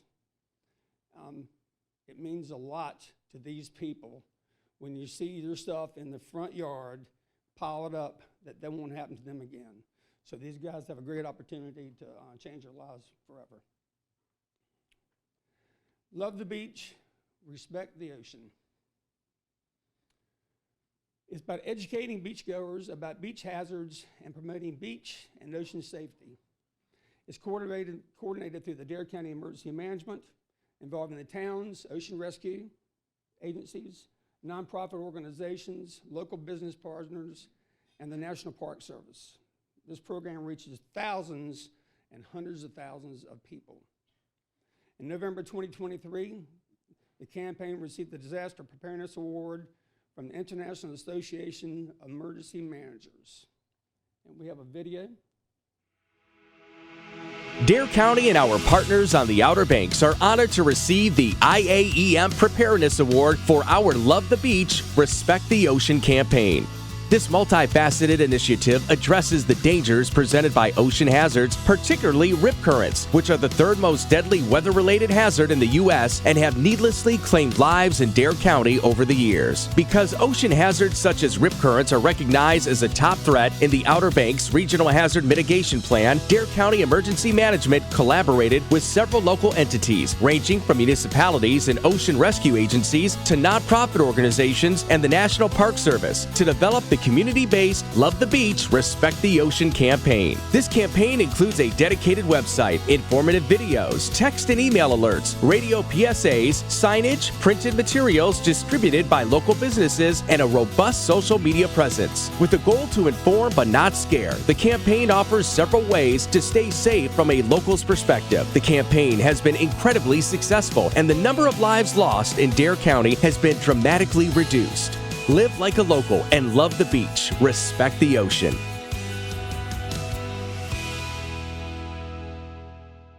Okay, guys. A number of years ago, we had 3 beautiful people come down to the Outer Banks. Within 20 minutes, they were gone. Their suitcases were still on the bed, other than to put their swim trunks on, and groceries are still in the grocery bags. Came down from a girls' trip, and they lost their lives in Southern Shores. Out here, we have 200 people here today, and my challenge to you is everybody here can and should be a volunteer. Everybody here is an ambassador. You know, if you're in a 7-Eleven and you see some family come in there, you're at Food Line, you're a teller somewhere, you're working in a restaurant, reach out to those people that are there and let them know that be safe, to swim by a lifeguard. Let them know that you care about them. We want them to go home safe. Let them tell them to clean up after themselves. Special thanks to Drew Pearson, who put this thing together. Outstanding job. We're a great place to visit, and we want our people to go home and be safe forever. Like I said, my name is Irvin Bateman. The best thing to do is call me on the telephone. The email is kind of slow responding there, so just reach out to me. Thank you.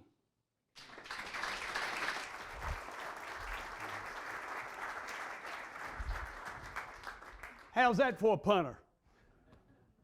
Another score. We're now up 35. We're in the third quarter. We're in the bottom of the third quarter, getting ready to bring up our short little running back, Miss B. Bass Knight, the newest member of our board, and she knows everything there is to know about education because she's did it for a number of years, but she's going to talk about our school funding and our scholarship program. Thank you, Chairman Woodard. And Irvin, he put me behind all of y'all. So I am very pleased to be here. Good morning to everyone. Yes, I am the new kid on the commissioner's block. And as you can have heard this morning, I have a lot to learn. But I am not new to education. It's been my passion for 47 years and beyond. I was a teacher at Manual Elementary School for 35 years. And then I served on the Dare County Board of Education for 12 years, served as vice chair in the last 4 years as chairman. And during that term, I had many opportunities to work with our Board of Commissioners. And I can tell you firsthand that they support our schools in tremendous ways. And this morning I want to talk to you about one of the ways they fund, and that is local funding. Excuse me. It's important for our local dollars to go into our schools. That's your money, your tax money. And it's important for our children and our schools to be the best, which they are. I'm going to talk to you about the per pupil or per student funding formula, which was first established in 2015 by the 5-on-5 committee.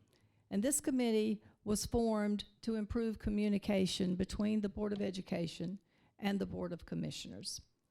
The 5-on-5 committee is comprised of 3 members of the Board of Education, 3 members of the Board of Commissioners, the school superintendent, the county manager, the school finance director, and the county finance director. And as they meet, they discuss different things that are pertinent to both boards. But it's in the search for the open communication and the improved relations between the 2 boards, this funding formula really eased a lot of tension. As you can imagine, when the schools ask for X number of dollars and the county goes, well, let's see if it'll fit in our budget, there can be a little tension between the 2. Credit goes to principal architects of this formula. Our county manager, Bobby Outen, was serving then. Then school superintendent, Dr. Sue Burgess, Anna McGinnis, the finance director for the schools, and Dave Clausen. So Dave, forgive me if I don't get too technical today. You're the technical part in the finance department, you and Commissioner Ross. This funding formula is divided into 3 sections, and I'm going to give you just a snapshot of this formula in layman's terms. So if you can see, the section number 1 includes items that are determined by the General Assembly. any action that's taken by the General Assembly. This section includes salaries, the retirement rate, and the health insurance costs. And you might say, well, what does that have to do with the county? Well, one of the most important things that our county does, our county commissioners do now and they have done for years, is they fund approximately 25% of our positions in our schools. That's not required by the state. It's something that they do to help our schools. And so when the General Assembly passes a higher retirement rate, a higher health insurance rate, or they pass maybe a 10% raise for our teachers who deserve a lot more than that, but if a raise is passed for our teachers, the county matches that raise for the locally paid teachers. And that's very, very important for us. In Section 2, we have items that are impacted by student enrollment. This section includes items such as instructional supplies, textbooks, printing, drug testing, classroom technology, and there's a whole list of other items. Funding in this section would be adjusted on the Department of Public Instruction's projected enrollment for Dare County schools. So and then it would be adjusted for the annual changes in the Consumer Price Index. So if the state sends down word to Dare County schools that our enrollment is projected to increase by 100 students, then of course we would need more instructional supplies, we would need more of all of those things that are listed. So we would look at that, we would apply the Consumer Price Index, and that would be the amount that would be budgeted for the next year. And in Section 3, we have items that are impacted by inflation, inflationary factors. This funding is non-instructional. This funding includes our fixed cost, such as our utilities, our square footage. If the county decides to build an addition to a school, if they decide to build a brand new school, the square footage increases, and of course, more money's needed. It includes insurances, liability, building insurances, transportation, repair and maintenance, custodial supplies. And this is determined by the Consumer Price Index, which is applied to the base amount for the year, the current year, and then the Consumer Price Index is applied to that, and then we get a budgeted amount for the next year. So that's kind of in a snapshot, the three parts and how the county decides how much money is put in the budget for the schools for the next year. This per pupil funding formula has allowed both boards to really be able to budget your tax dollars in an accurate and a fair way. And it's a model program because when it was developed back in 2015, Mr. Alton took it on the road and presented it at several conferences across North Carolina. And everybody wants to be like Dare County, which they should. We're the best. This year, this year, the total funding for Dare County schools, as you can see, is $72.5 million. And that includes the federal money, state money, and the county funds. Dare County contributes $26.9 million to this. That is 37% of the school's budget. That makes Dare County the second highest county in North Carolina providing local funding. That's so important. We are so fortunate that our Dare County commissioners value our children and our schools. And that kind of bears repeating because over the past, I think, 21 years, we have 19 of those years we have rated first. So we got a little work to do, guys.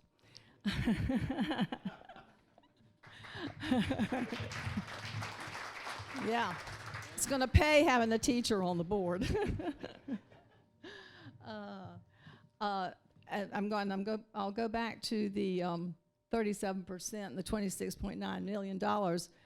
Dare County also provides an additional $1.4 million in school resource officers, which Sheriff Dowdy comes from your budget, I believe, which is good, and school nurses. And that's huge for our schools. Our commissioners, present commissioners, and I will include myself, go beyond go over and beyond in providing for our schools. And as I mentioned, 25% of the positions are funded. And I want you to think about for just a minute, when your child comes home and says, oh gosh, I'm taking this new theater class, or I'm taking this new art class, or I'm doing coding, I'm doing all kinds of things. Remember, that's not possible in other counties. That's possible because our commissioners fund our schools in a generous way. I am very, very proud. You probably can tell. I could talk about schools all day long, just like Danny could probably talk about history all day. I'm very proud of our schools. I'm proud of the partnership that was established with our Board of Commissioners when I served on the Board of Education. And I can just tell you that I'm going to be able to look at the budgeting from a school board side and a commissioner side. And David, Twitty, I really look forward to working with your board in the future to be sure that our schools remain at the very top in our state. Let me go on? Okay. I got to roll. Okay. They gave me 5 minutes. I was trying to hurry. They all took my time. All right. The next thing I'm going to talk about moves into our COA partnership with the Dare County, the Dare Guarantee Scholarship. This scholarship program has been in place for almost 4 years, and it is having such a tremendous impact on our students and all of our citizens, really. $250,000 is budgeted by the Dare County Board of Commissioners each year for these scholarships. And any current person who graduates from high school, whether it's public, private, or homeschool in Dare County, may apply for the scholarship. And if it is awarded, the student may attend the College of the Albemarle Dare with no out-of-pocket cost for tuition and fees. Did you hear that? No. How Yeah. much? How much? How much? Okay, all right. And Chairman Wood went to every PTA meeting when this first started to explain this to parents. It is absolutely amazing. It's amazing. It's amazing for our students, and it's certainly amazing for you parents. That's 2 years free college tuition. These scholarships, oh, and by the way, it's free tuition, and it's also an absolutely excellent education. Dr. Bagwell and Tim Sweeney, excellent education. These awards are given to students for curriculum courses, which will lead to an Associate of Arts degree. And it's also given to students in the Workforce Development and Career Readiness Program, so they can earn credentials in things such as HVAC, we all need those. Plumbers, we all need those. Welding, all of those things. So they can get a scholarship in those areas, and they get their credentials. And then in 2021, the commissioners voted to expand the scholarship to include adults who are not recent high school graduates. Since the program began, 1,222 scholarships have been awarded, and more than 700 scholarships have been accepted. And I had the opportunity to talk with two students who are Dare Guarantee recipients. You can see them here, Caitlin Noon and Alice Turney. And Dr. Bagwell, thank you for sending Chris Burris down, your vice president, to meet with us and give us some statistics and some information. Caitlin is in the teacher prep program, and she plans to attend East Carolina University to become an elementary school teacher, dear to my heart. And Alice is an adult learner, and she's taking courses in general education and working towards an Associate in Arts degree. They both were overwhelmingly thankful for the Dare Guarantee. And they said they covered not only the tuition and the fees, also books and $700 for a laptop. That adds even more to the experience. Both Caitlin and Alice said this scholarship had removed their money worries. They could go back. Caitlin could go and get her 2-year degree absolutely free, and Alice said she didn't have to worry about paying for these courses. Alice is a retired nurse, and she's thrilled to have the opportunity to rejuvenate her brain. She's an older adult. keep her active and meet new people in her new community.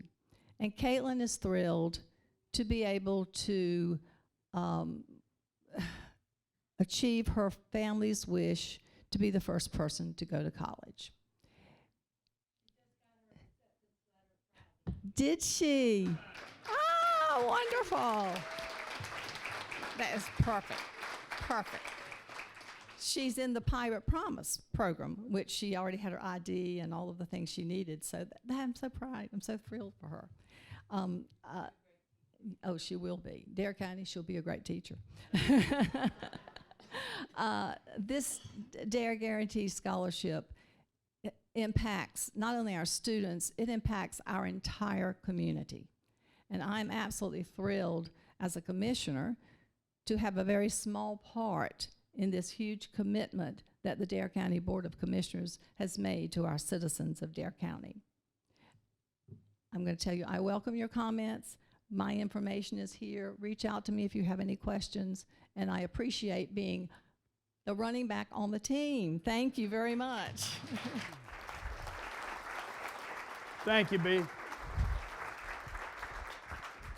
What'd you call that, the pirate what? I wish the heck, as much money as I sent ECU, Steve, I wish I'd have had a pirate promise.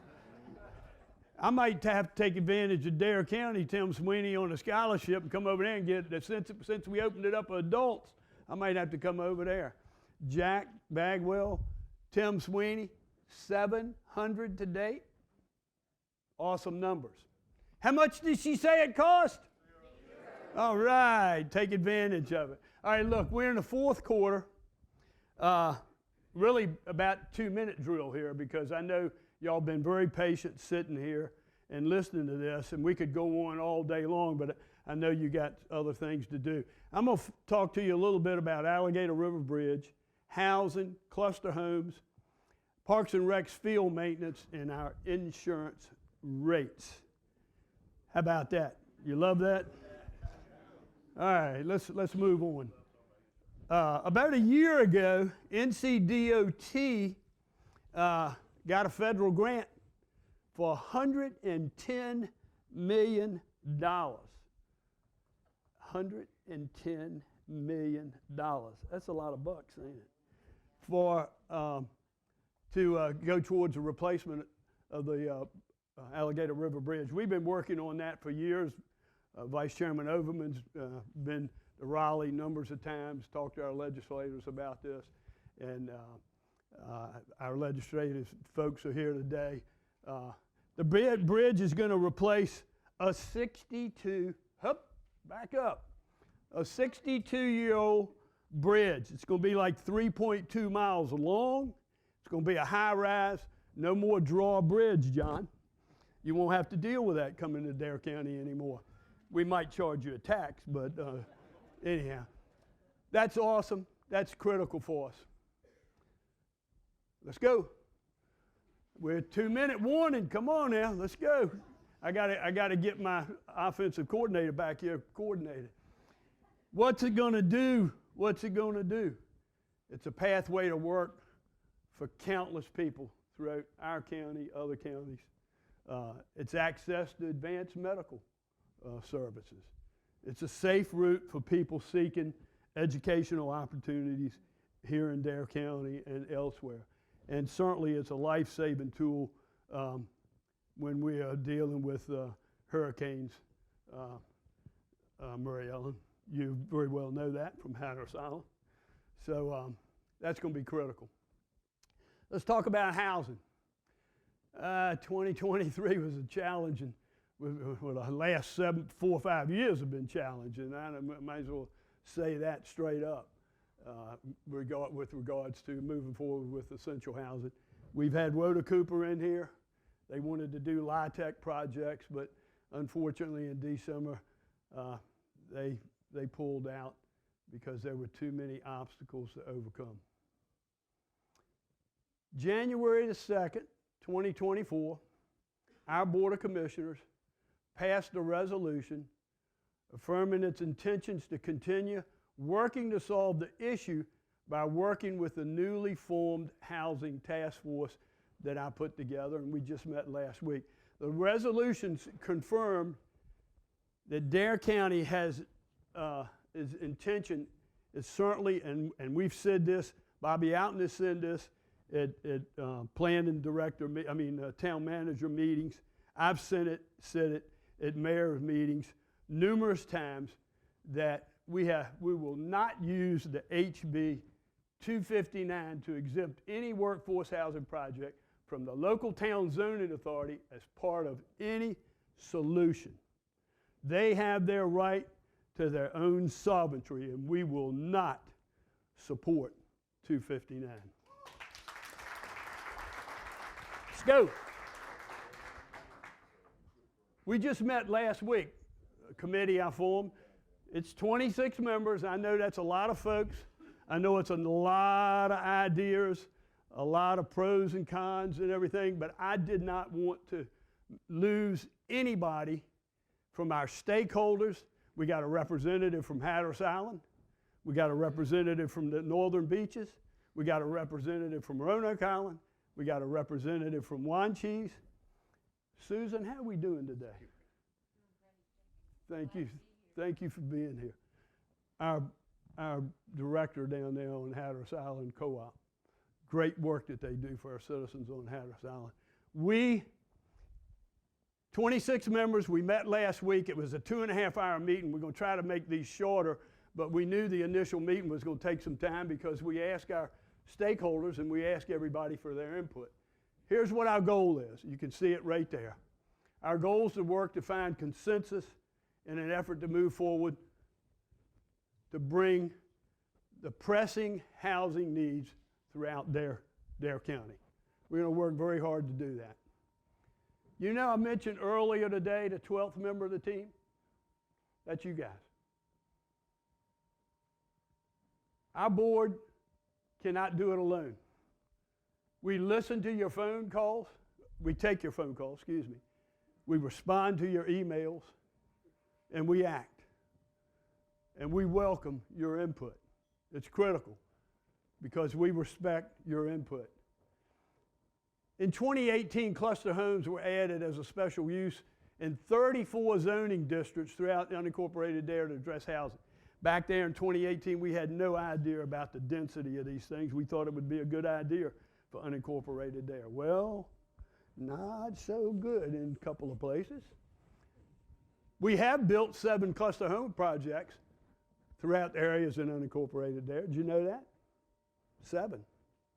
2023, many people became concerned about the proposed cluster home project in Wanchese, and rightfully so. That included 6 units per acre. We held public hearings, and boy, did we get an earful. How about it, Justin? Way back in the nosebleed section. We heard from you, didn't we, brother? I'm going to ask this young lady right here to stand up. I'm going to ask her to come up front with me. Audra Shackelford. She was one of those speaking out against the proposal.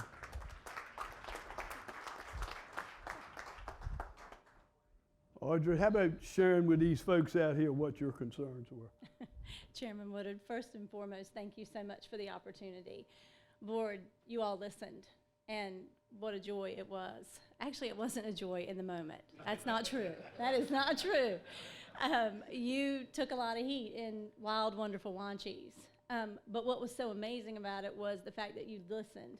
And Chairman Woodard is correct. There were text messages. There were meetings that we attended that you all held. But even more importantly, there were meetings that we held. Our community came together, formed the Wanchese Preservation Alliance, and our commissioners were engaged.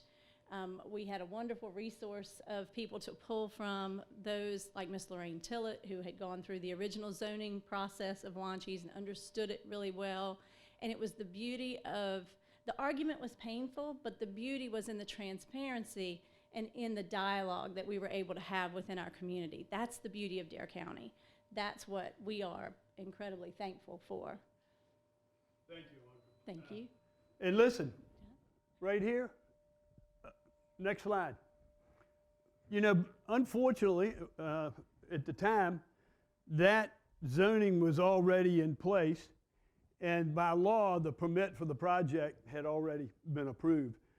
We did put some special conditions on that. Our board looked at that. We listened to Audra and the folks in Wine Cheese, and we put some special conditions that were included on that. The planning board, once we heard from Wine Cheese, was asked to suggest revisions to the cluster home ordinance based on their comments and critical comments that made more sense than we could ever have imagined when we did this in 18. So within a month of listening to our folks in Wine Cheese, the Board of Commissioners approved the recommendations, and 22 zoning districts were removed from unincorporated there. So we listened. We listened.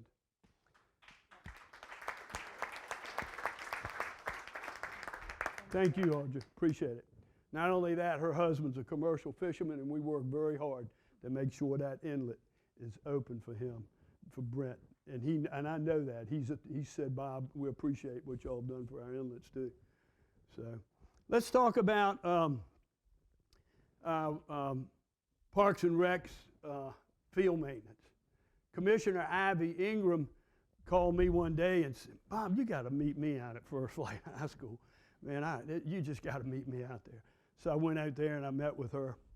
We had approved $800,000 to install lights on the fields between the two existing fields so they could be used at nighttime. Well, lo and behold to me, I go out there with Ivy. We spent $800 million on lights. You can't play on the field. There's holes in the field. There's potholes all over the place. There's hardly any grass. So I went back to the board after I met Ivy out there. I said, guys, we can't have this. We got to do something about it. The board immediately improved another $450,000. We're going to fix the sprinkler system out there, which is pretty much underway now. And then when it gets a little bit warmer, we're going to sod the fields with nice Bermuda sod. And then we're going to sprig the outline areas for that. Ivy, come on up here. I got to put you on the spot too. Ivy's a commissioner in Kill Devil Hills, works very, very hard for the citizens in Kill Devil Hills. Next slide, come on, let's roll.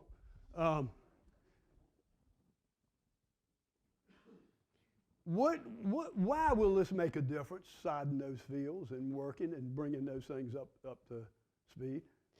Well, you saw the video I sent you. First of all, it's going to keep kids safe. So that's our first priority all the time, as you mentioned, with our budgets, keeping kids safe.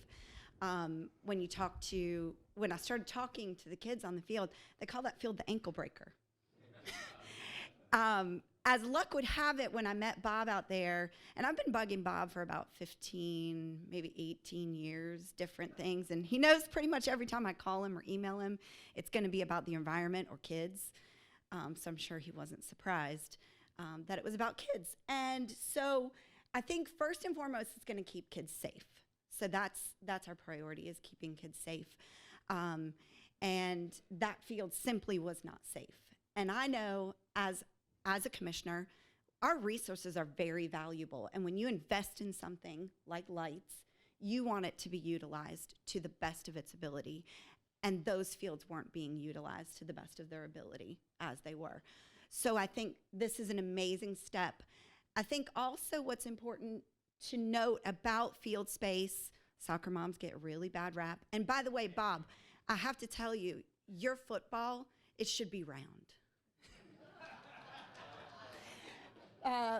We have 2 teams in this county that brought home state championships.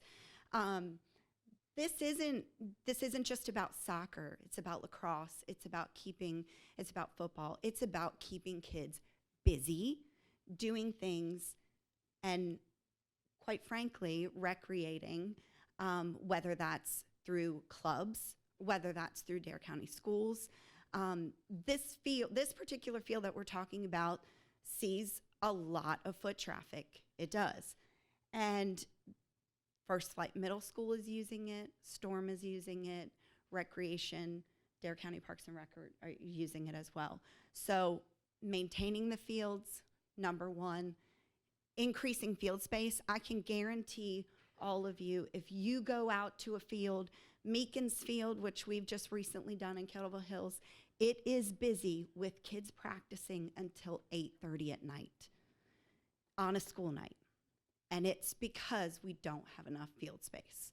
So I can almost guarantee you with 100% certainty, anytime after school, if there is a field, and by field, I mean it can just have a little bit of grass and mostly be sand, kids are playing on it. They're practicing. They're practicing to win these state championships. So I beg you, continue. I know you have a lot of demands, but continue maintaining that field space, keeping communication open with Dare County Schools, Parks and Rec, and yourselves to keep those fields maintained, increase the space. Let's keep our kids busy.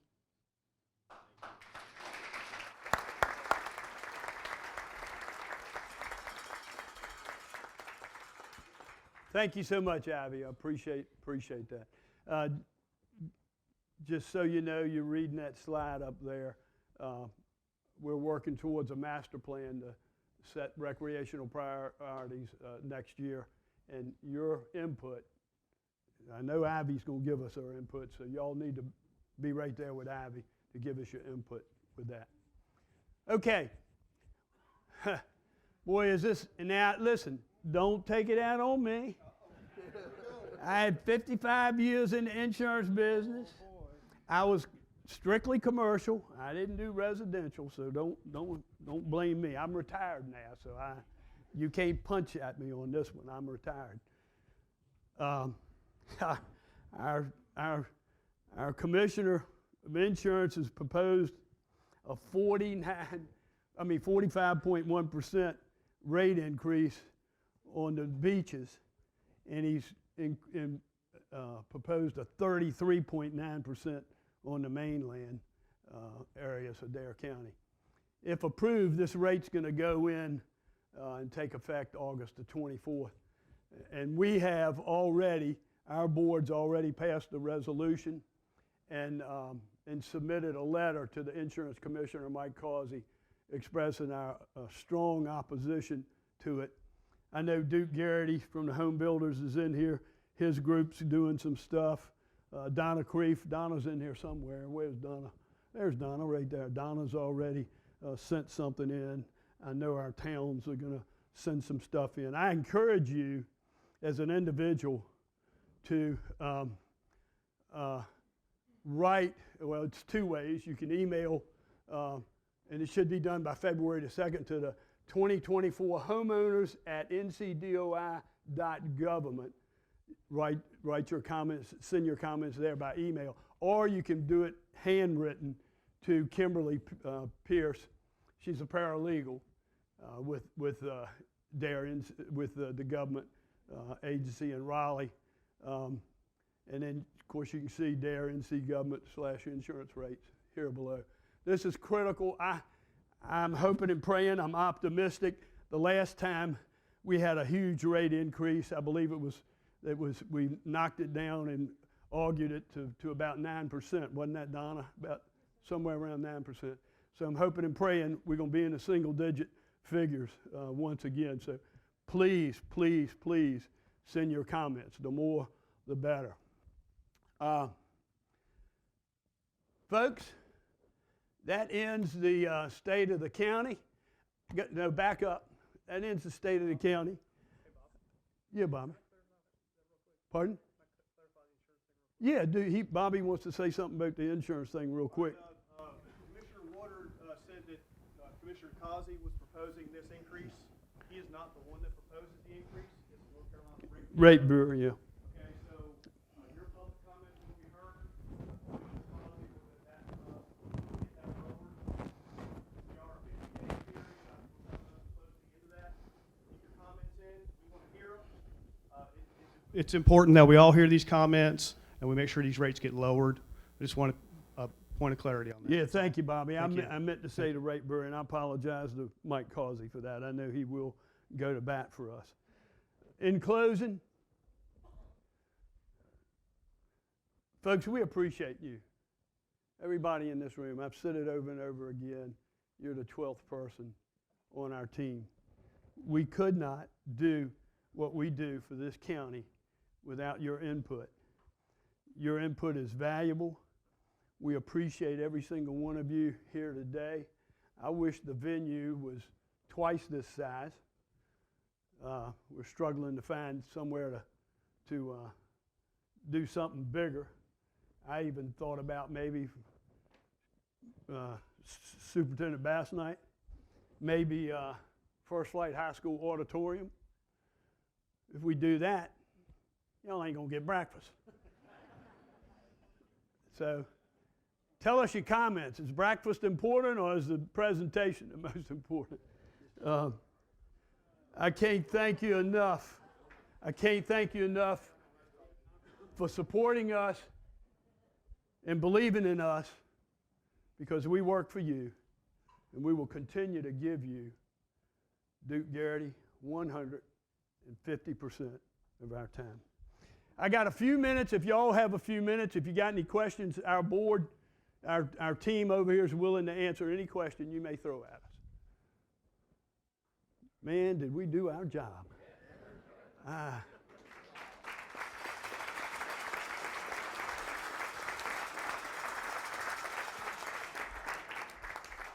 God bless each and every one of you, and God bless the United States of America.